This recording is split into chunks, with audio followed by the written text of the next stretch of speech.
लुख्राबी ओइरगसु आइगी इचागिदमक खल्लगा फरेक मसु sapio सही अमदी नुंसिग्रबा इपुरोइबदो काइनबगिदमक्ता अवाबा पोलुम पुरगा सही अमदी खांगगा लैबिरो अदुगी मतुंगददी करिगिदमक इचागिदमक आइना ngasi mayang सेलगा चटपा मतमदा लाइबक्ता चंदोन थिलगा अमुबा चंदोन नमगा चटपा मतमदा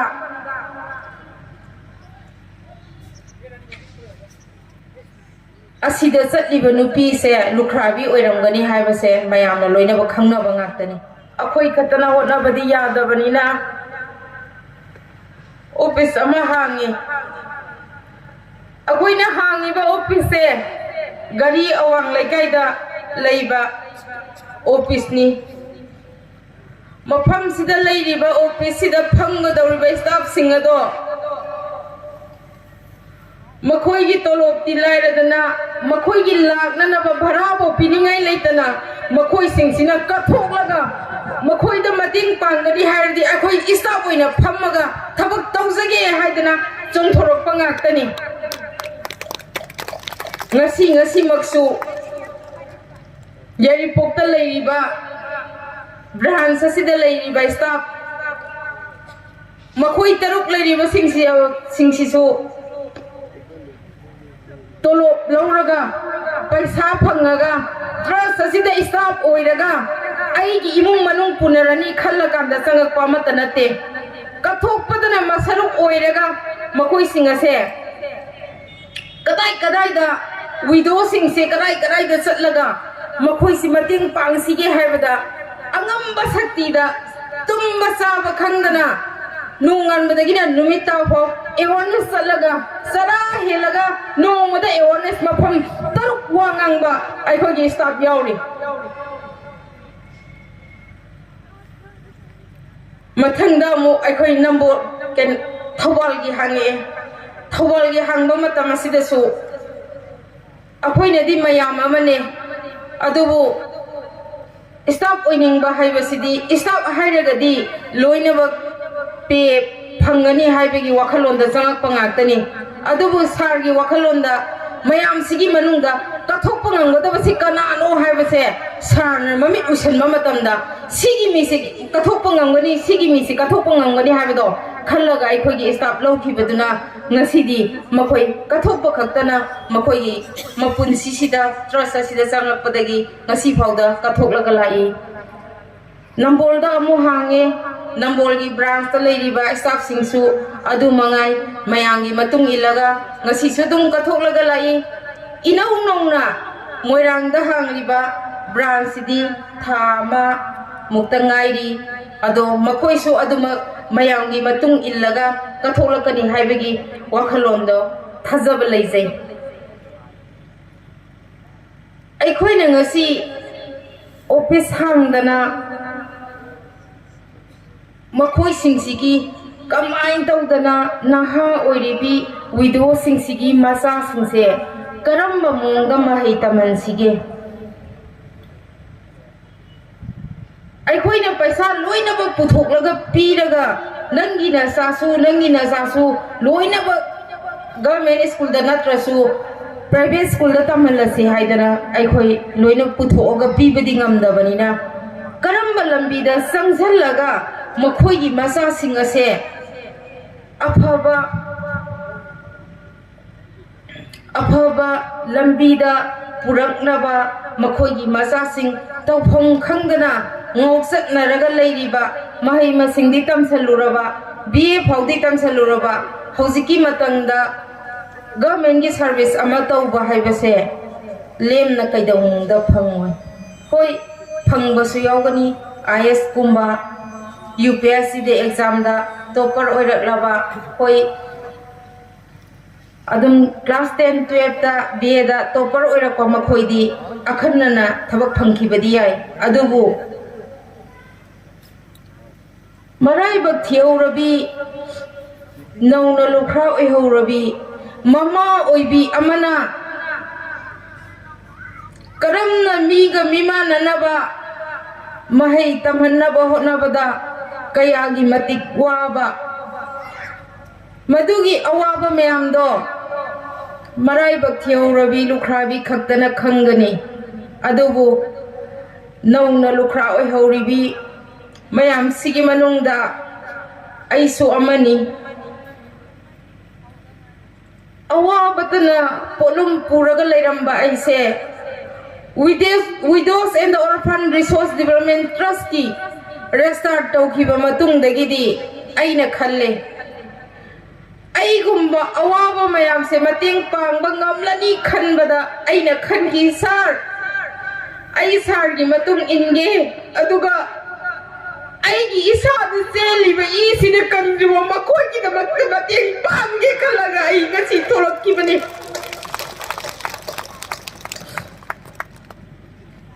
मिनु मैसा मरक्ता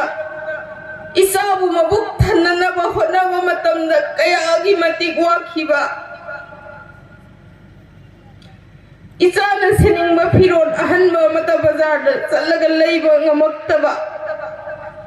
करिगिदमक आई लुखाबी ओइबगिदमक करमना फनेंग मसु अमा सेलगा आई सरोक लालगा चक्कदगे खनबदा नुमित निनी हुमनी वखन खल्लगा करमना चक्कदगे खल्लकना चट्पा ngamdadana इचादो फजवा फुरित अमा फौ थोनबा ngamdaba नुपी अमने अइसे अदुबु हौजिक्ति Widows and Orphan Resource Development Trust लेरे लेंसिन बिरिबा इसिलिनाव मराइबक थियौरबी सिंह किनिंगाई लेते ट्रस्ट लेत्रिंगैददी मीना करी हैरक्कदगे हाइदना करीगुम्बा खोंग अमा फाव थांदोकपा ngamlamdabado हौजिक्ति नखोय मयामना थोलक्पा मतमदा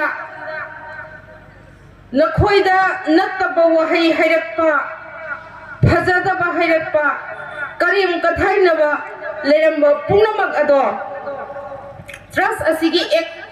अमगी मखादा तौबनिना एक सिगी मनुंगदा लुख्राबी अमदा नत्तबा मियेंग येंगबा वंगांग संगांग फजदबा प्रोप लेरगदी पुथोपिरो आई खोइना मखोइदबु वरकसगे आई खोइ हाइबदी ट्रस्ट सिना वरकसगे असिगी तंजासिदा करिगिदमक्ता इसागी मफी लेबा ngамोइदोइनो इसागी मबुक थन्ननबा इसागी महै तमननबगिदमक्ता ख्वांगसेट मची लांगे हैरगा कोकता कोक सेट सेटले हैरगा मिपुम खुदिमक ngamननबा थेंगनबा ताबने अइखोइ लुख्राबिनी हाइदना तोनथना लेगदबा नते करिगिदमक हौजिक्ति साखुलक्पगी मतुंगिना अदुकी मतिक मतेंग पांगनबा लेरे हानदी करिगुम्बा प्रोग्राम अमा चटपा मतमदा देवग्राम अमा चटपा मतमदा अइ लुख्राबिनीना करम्बा फी सेलगा चटकनी लाइबक्ता अमुबा संदोन थिनरगदी सोरोक लानबा यादे मयांगlang मसुगी फिरोन सेत्रबदी लुख्राबिनीना मसु मसेबदा मीना नोकनागनी हायरम्बदो मसे अहलमनगी वहाइसे पुरा थैदोखिजे हाइजबदी नते आई लुख्राबी ओइरगसु आइगी इसागी दमक खल्लगा फनेक मसु सेपियो सही अमदी नुंसिग्रबा इपुरोइबदो काइनबगिदमक्ता अवाबा पोलुम पुरगा सही अमदी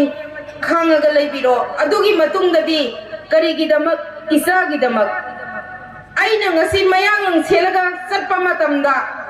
लाइबक्ता चंदोन थिलगा अमुबा चंदोन नमगा चटपा मतमदा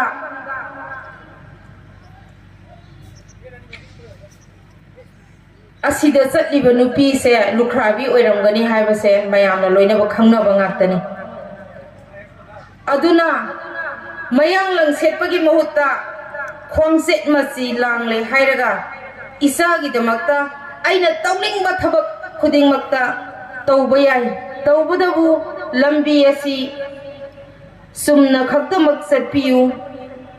नाक यता हाइदोकपिगनु तिंखंग तुम्बौदना थनबनी मदुना युखरगदी आइगी इसासु मांगनी आई इसासु थोंगान फाव थोप ngमोय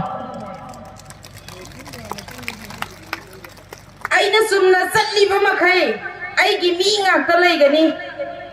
आइना लंबी अमखक खोंग अमखक हाइदोबा मतमददी आइगी पुंसी लोइरे आइगी पुंसी लोइबा मतमदा आइगी इसागिसु अरोइबा मतमनी करिगिनो हाइबा मतमदा हौजिकी मतमदा मिनोक मैसा मदुगी पुगदबा पोलुम मयामदो आइगी इसादुना खितंग मिरोन थोलकपा मतमदा हौजिकी मतमदा सही 10 फरकपा मतमदा अंगांसिंगसे ज्ञान लोइनबक तानरबा ngakतनी आइगी इमा निसा चासनबनी खंगदे अदुम मांगनी अदुगी सरुपुदी इसासिंग अदो मबुक थन्नसु पिजसी महै मसिंगसु तमहनसी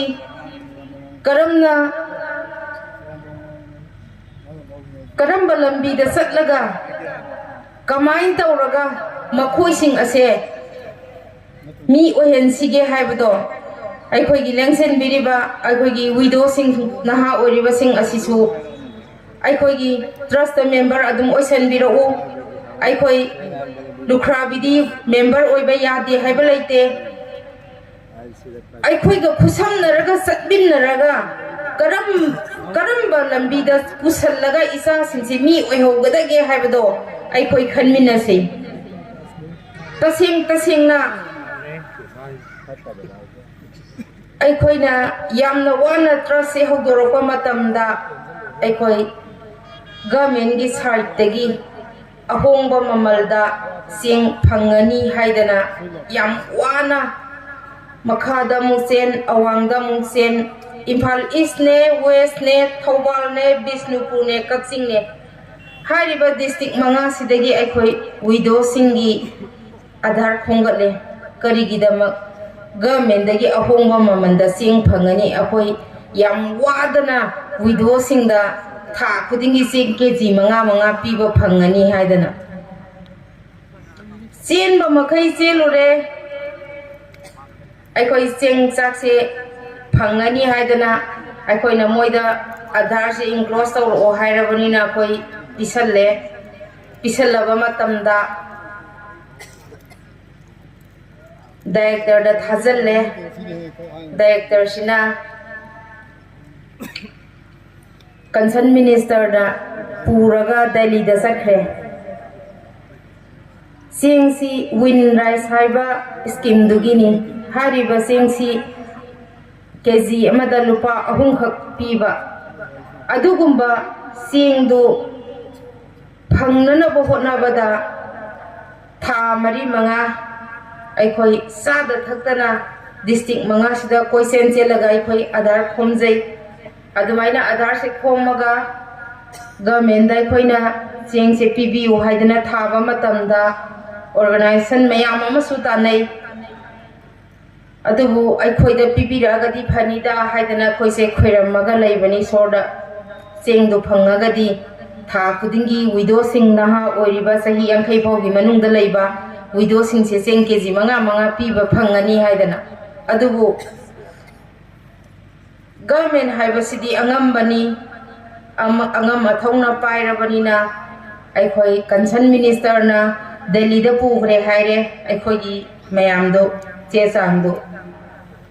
हप्ता अमुक लेरगा थोगला कांदा अखोइदा अखोइ हाइबदी widows and orphan resource development trust order से थोपीरे ऑर्डर से थोबनिना अखोइदी सेंगजी फंगदौबनिना करम कांदा चालान कक्तोइनो अदु ओदा मरु ओइबा डिपार्टमेंट सिदा पोहंगदा हांगी अखोइना